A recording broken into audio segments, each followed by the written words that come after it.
Aloha and welcome to the Secret Art of Huna podcast, where I'll be sharing how to use Huna, the carefully guarded spiritual, energetic and healing practices of the ancient Hawaiians, to help you transform those bits of your life that aren't working, to help you find your purpose, or maybe just to help you dump emotional baggage. I'm Dr. Jane Lewis, and 20 years ago I was burnt out, depressed, unfulfilled, disappointed, directionless and deeply, deeply miserable. Huna enabled me to change all that, and so I now share it with whoever wants to experience a more joyful, fulfilling life. Aloha and welcome to the Secret Heart of Huna Live. This video is a little bit late this week. Usually I do my Facebook or my video on a Saturday. However, I was traveling. I was coming back from trainers training for the one of many presentation group. We had 29 women and we were teaching them stagecraft presentation skills so that they could go out there and teach the one of many material. I really like the one of many view and the one of many material because it's all about empowering women to become grassroots leaders, whether it's in your community or your workplace or your business or your family, wherever that may be. It's all about getting into leadership and really stepping up as a leader without burning ourselves out or becoming superwomen, which is what for a lot of people, for a lot of women anyway, is the way things go. So there I was training these women and supporting them. Amazing transformation, amazing courage really of women who didn't want to be out there in front of their peers, but they stepped up and they did it and they took all the feedback. It was fabulous. And it meant that I was traveling on Saturday morning. And then, which is ironic given what I'm going to talk about, I got into a kind of inertia. I couldn't quite decide what it was that I wanted to talk about. Would it be remembrance? Because this is the remembrance weekend for the 100th anniversary of the end of World War I, the war that was supposed to end all wars, or would it be something else? Now, I was inclined to talk about inertia, but I wasn't quite certain. So I got into a state of my own inertia. Now, the Hawaiian law of inertia says, it is the natural tendency of a person, thing, or process to remain static in their current state. The amount of mana necessary to create change is in relation to the inertia build-up. And for every action, there is an equal and opposite reaction. Now, when I first learnt all the many assumptions or laws of Huna, I didn't pay too much attention to the law of inertia. It's a small one. It's just got a couple of lines. But actually, I've come to realize that it's really, really important. So I thought I'd talk about that today because it speaks to motivation.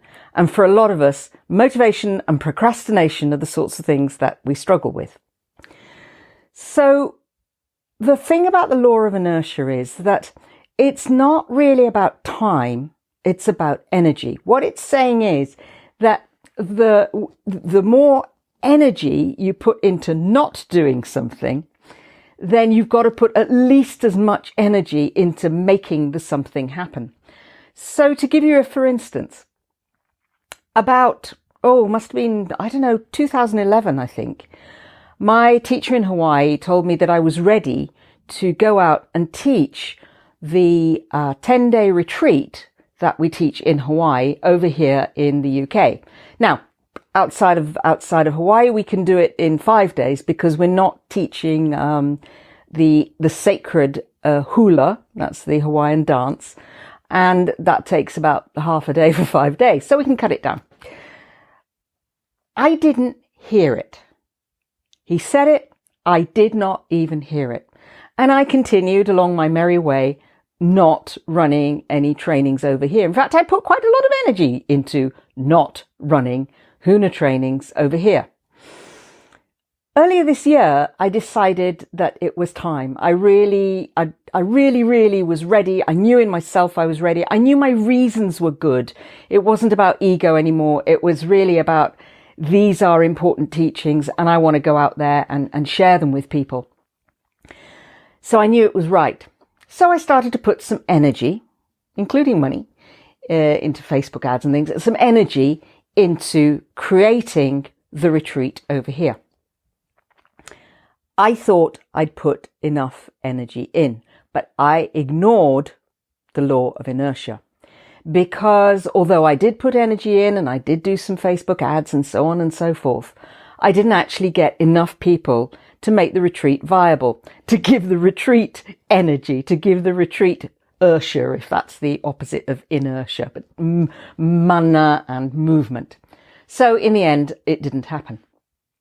I ignored the law of inertia. I ignored the fact that because I had spent so much time and energy, but particularly energy, time's not really it's not really relevant in this.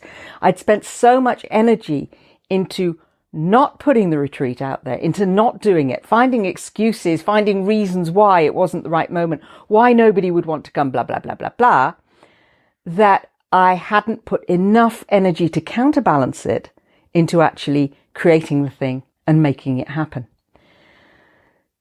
When we procrastinate, when we sit around and don't do things, we actually put a lot of energy into the not doing of the thing it is that we're procrastinating about.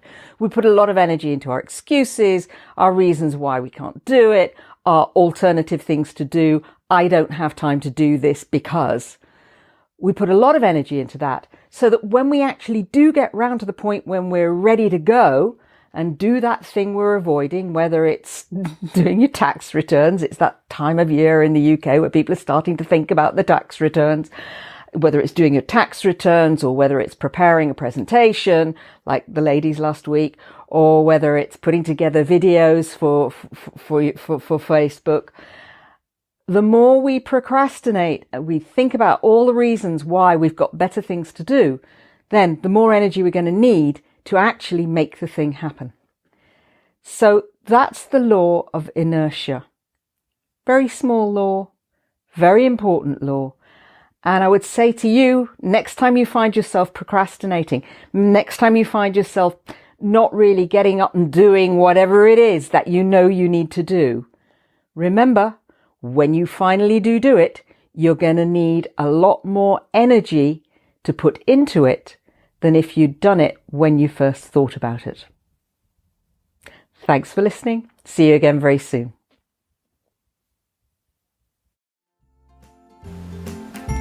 I hope you've enjoyed today's podcast. If you want to bring about rapid transformation in your life, check out secretartofhuna.com, where you can also download a free meditation to help you with self-forgiveness. You can also look out for Secret Art of Huna on social media such as Facebook and LinkedIn. Look forward to talking to you again very soon.